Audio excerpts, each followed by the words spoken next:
তিনি দেশে বিদেশে সমাদৃত।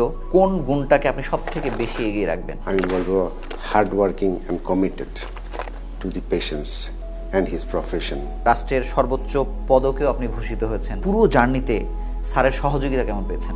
ফ্যামিলি লাইফ হিসাবে এখান থেকে কোনো বাধা, এই বাধা আমি কখনো পাই নাই। এটাই আমি বলবো যে আমাকে সবচেয়ে বেশি কাজ করতে সাহায্য করেছে। শান্তিনাথ পদক পেয়েছে, সে প্রথমে আমাকেই জানাতো, আমার ভাইদের, আমার বোনদের, বন্ধু বান্ধবদেরকে জানাতাম। ভালো, এবং আমি তো গর্বিত।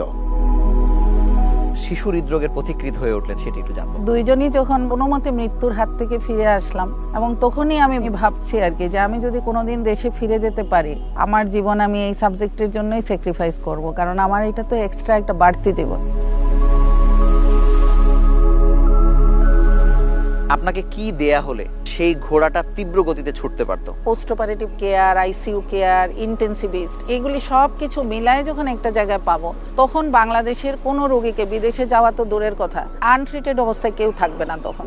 মানসিক প্রশান্তির জন্য আর কি করতে চান? নিজে চেষ্টা করে যতটুকু পারি, এটা আমার যা ক্যাপাসিটি তার হয়তো 10% হবে, বাট আমি 90%ই আন্ডার ইউটিলাইজড। চিকিৎসক হিসেবে আপনার সফলতা আসলে কোথায়? যতদিন না পর্যন্ত যত বাচ্চা আমার কাছে আসে, সবাই আমার কাছ থেকে যতক্ষণ না পর্যন্ত হাসি মুখে ফেরত যেতে না পারছে, ততক্ষণ পর্যন্ত আমি ব্যর্থই থেকে যাব।